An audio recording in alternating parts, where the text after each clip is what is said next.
অনুপ্রবেশের ঘটনা অব্যাহত রয়েছে। আজ আশারামবাড়ি এলাকায় স্থানীয় জনগণের হামলায় 2 বাংলাদেশি নাগরিক গুরুতরভাবে আহত হয়েছেন।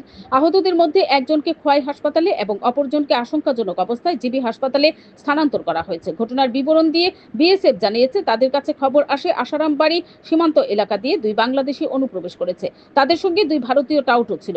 তাদেরকেও আটক করতে এলাকাবাসী ছুটে যায়। সেখান থেকে 4 জনকে উদ্ধার করে নিয়ে আসা হয়। 2 ভারতীয় টাউট এবং 2 বাংলাদেশিদের বিরুদ্ধে मामला ग्रहण करेছে police. Bureau report PTV Tripura news.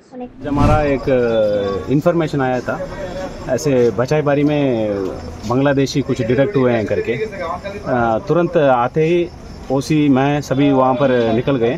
तो जाते जाते ही वहाँ पर कुछ उनको ऊपर कुछ हमला करने के लिए ट्राई किए थे। फिर भी हम कितना बचा सकते हो, चार थे, उसमें 2 इंडियन है, 2 बांग्लादेशी है। चारों को हम बचा के लेके आ गए। उसमें एक को थोड़ा इंजर हो गया, वो भी हमारा कोवाई डिस्ट्रिक्ट हॉस्पिटल में। दूसरा भी पीछे थोड़ा यहाँ पर लगा हुआ है, तो वो भी अभी ट्रीटमेंट में, एज पर ट्रीटमेंट में। 2 doctor, team of doctor verify कर रहे हैं। करने के बाद जीबी रेफर होगा तो जीबी रेफर करके वहाँ पर ट्रीटमेंट करना पड़ेगा।